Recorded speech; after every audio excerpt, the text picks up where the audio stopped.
அக்ஷய திருதியை வருஷம் வருஷம் வரும் இல்லைங்களா? ஆனால் இந்த வருஷம் வரக்கூடிய அக்ஷய திருதியை ரொம்ப சிறப்பானது. குரு உச்சம் பெறப்போகிறார். குரு இந்த ஆண்டின் ராஜாவாக வரப்போகிறார். குருவோட வீட்டில் சனி இருக்கார். இப்படிப்பட்ட காலத்தில் வரக்கூடிய இந்த அக்ஷய திருதியை நீங்கள் உபயோகப்படுத்திக்கணும். சார் தங்கம் வாங்கலாமா, வெள்ளி வாங்கலாமா? சார் ஞானத்தை பெருக்குவது அக்ஷய திருதியை, செல்வத்தை பெருக்குவது அக்ஷய திருதியை இல்லை. இதுக்காக கடன் வாங்கி, பேங்க் லோன் வாங்கி, இஎம்ஐ வாங்கி, அத்தை கட்டி இத்தை கட்டி, ஊரில் இருக்கிற கடன்லாம் வாங்கி வருஷம் முழுவதும் அதுக்கு நீங்கள் பணம் கட்டிக்கிட்டு, தட் இஸ் நாட் த வே. அது நிம்மதி போயிடும், சந்தோஷம் போயிடும்.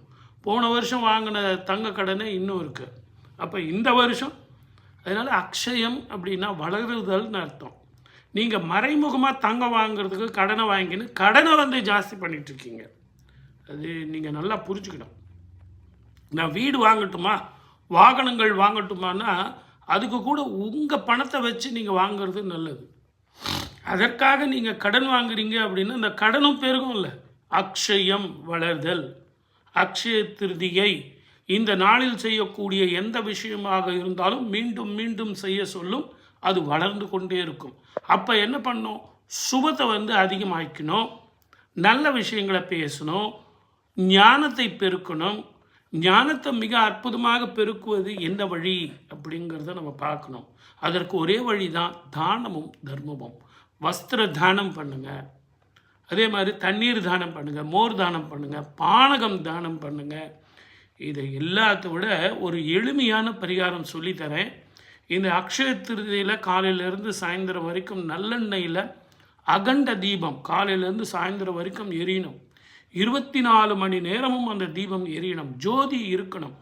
எந்த வீட்டில் இருள் விலகுதோ அந்த வீட்டில் ஒளி பெருகும். அந்த ஒளி இருக்கிற இடத்துல அக்ஷய திருதியில் செல்வம் பெருகும். மறைமுகமாக உங்கள் செல்வத்தை நீங்கள் ஈர்க்கணுமே ஒழிய கடன் வாங்கி செல்வத்தை ஈர்க்கக்கூடாது. அதே நேரத்தில் இந்த ஆண்டு இருக்கக்கூடிய கிரகஸ்திதிகளில் நீங்கள் செய்ய வேண்டியது, பசுமாட்டுக்கு தானம்னு சொல்கிறீங்க கரெக்டு.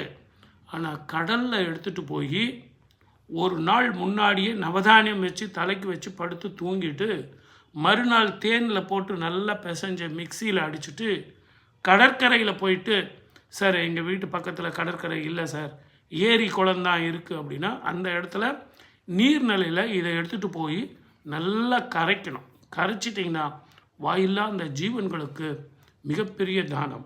அதே மாதிரி தான் இந்த அக்ஷய திருதியை விஷயத்தை புரிஞ்சுக்கிட்டு செய்யுங்க. இப்போ சப்ஸ்கிரைப் பண்ணுங்கள், ஷேர் பண்ணுங்கள், பேசுவோம்.